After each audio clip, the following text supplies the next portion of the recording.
In 1993, federal agents in Boston discovered blueprints, fake police uniforms, and getaway maps for what could have been the largest art theft in U.S. history.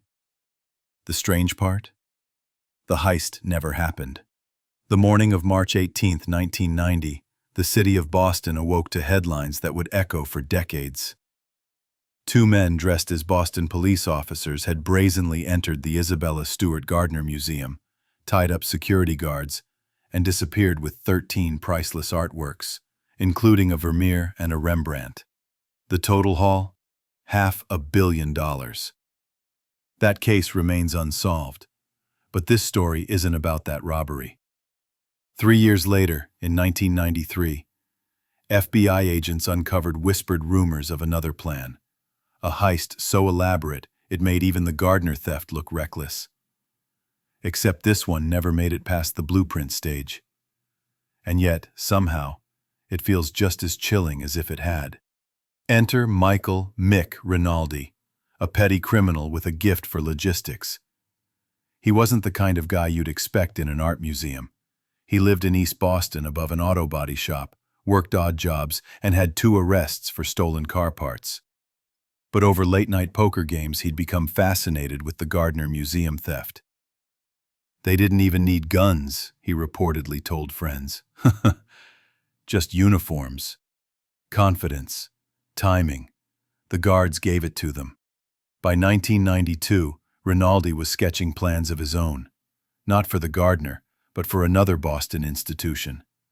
The Museum of Fine Arts, MFA. With over 450,000 artworks, including Monet's water lilies and Egyptian treasures, it was far bigger than the Gardner. The break came almost by accident. A friend of Rinaldi's, an electrician subcontractor, had briefly worked inside the MFA basement. There, he noticed something strange. Old tunnels used when the building was expanded. One, he swore, connected to a maintenance corridor near the loading dock. That detail lit a fire in Rinaldi's mind. Over weeks, he began assembling a crew, a former guard who knew shift schedules, a cousin with access to police uniforms, and a locksmith with burglary priors. The plan was bold but methodical. Enter, disguised as city workers. Slip through a service tunnel and quietly remove select artworks. On paper, it looked perfect. But here's the question we have to lean into tonight. Why didn't it happen? What stopped this crew from attempting what could have been one of the most audacious museum heists in history? Rinaldi's crew operated not out of some smoky warehouse from a Hollywood film, but from the cluttered back room of the auto body shop beneath his apartment. Old oil drums lined the walls, the smell of paint thinner hung in the air, and a single bare bulb lit the table where their blueprints were spread. Except these weren't official museum schematics. They were rough sketches on tracing paper, half accurate from the electrician's memory. Yet, to the men around that table, these sketches looked like treasure maps. They obsessed over the service tunnels. If they were real, they could bypass alarms and guards entirely. One of the crew even found a library reference to the MFA's early 20th century construction that mentioned subterranean heating access. Like all good conspiracies, every tiny clue seemed like proof. On paper, this heist wouldn't be a smash and grab like the Gardner. Rinaldi envisioned a surgical job. 3 men inside, 30 minutes tops, hitting specific galleries. According to later FBI files, the targets included Monet's La Japonaise, a rare Sargent portrait, and, more bafflingly, an Egyptian sarcophagus that weighed close to a ton. How they thought they'd move that one quietly is beyond me, one investigator later quipped. Already, cracks were showing between fantasy and reality. The Gardner thieves had walked in, impersonating police. Rinaldi wanted to go one step further, convincing disguises as city water department workers, hard hats, clipboards, the whole act. His cousin had connections to a uniform supplier. But here's where paranoia crept in. After he picked up the uniforms, Rinaldi noticed an unmarked sedan idling down the block. To him, that was proof the FBI already knew. To his crew, it was just a neighbor waiting in their car. It became the first of many arguments. Was the plan cursed before it began? One night at the poker table, when Rinaldi bragged a little too loudly about his $1 million job, a stranger overheard. That man would later make a quiet phone call to a law enforcement tip line. By mid-1993, Boston FBI's Art Crime Division, still fuming over the Gardner disaster, had begun cultivating informants in every corner of the city's underworld. They'd heard whispers of a bigger job than Gardner, and they were terrified it might actually happen. Agents watched Rinaldi's crew casually, sometimes tailing them, sometimes simply rifling through their garbage. What they found were scribbles of time schedules, parking maps, and most chilling, Polaroids of the MFA loading dock taken at dawn. Let's pause here for reflection. Think about the psychology of this moment. We often imagine criminals as reckless thrill seekers. But what we see here is obsession born from envy. Ordinary men inflating themselves into masterminds because they were haunted by someone else's crime.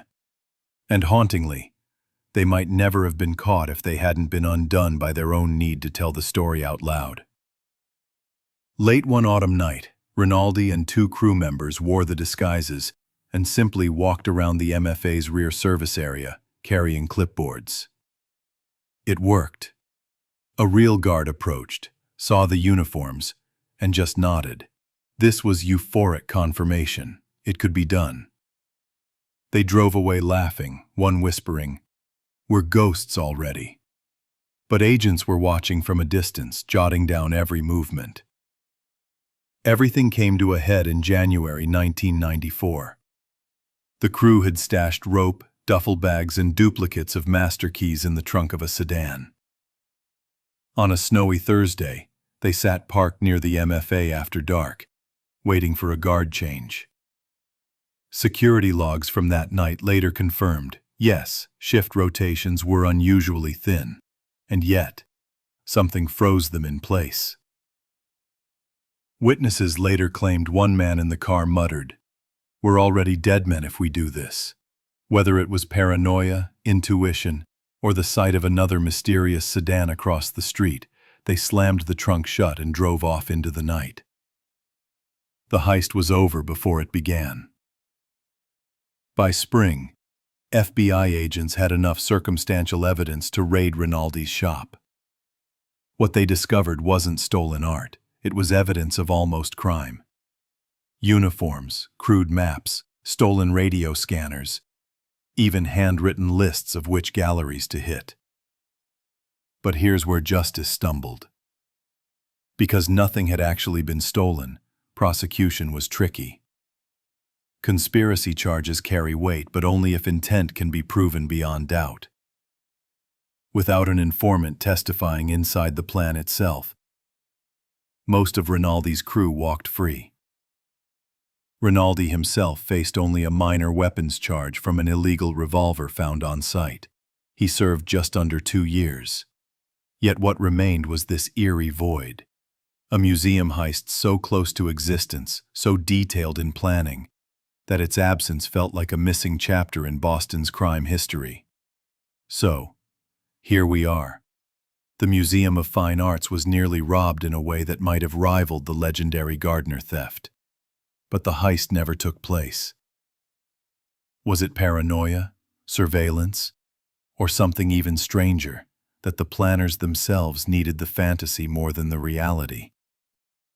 For years, the unfinished MFA plot was whispered in Boston's criminal underworld like a ghost story, the crew that blinked. But in the mid-2000s, as more FBI records became public through FOIA requests, one curious revelation surfaced. The Bureau had staged an informal, soft trap. Though agents didn't have enough to charge full-blown conspiracy in 1993, they kept just visible enough in Rinaldi's world, letting those ominous sedans park down the street, making chance police patrols circle at the right times. Their real weapon wasn't brute force, it was psychology. The FBI let paranoia eat Rinaldi alive. And it worked. The greatest heist of Boston's next century collapsed before it was even attempted. When Rinaldi left prison in 1996, the world had moved on. The Gardner Museum theft remained unsolved. New scams absorbed the city's hustlers. Nobody wanted to bankroll a man branded as the guy who couldn't pull the trigger. Rinaldi reportedly moved to Florida, working small construction jobs, before dying in relative obscurity in 2011. His obituary didn't mention the heist that never was. Meanwhile, the Museum of Fine Arts quietly upgraded its security, cameras, sensors, guard rotations, always aware of how narrowly they may have escaped their Gardner moment. Curators later admitted, "We dodged a bullet without even knowing it." Here's the heart of it.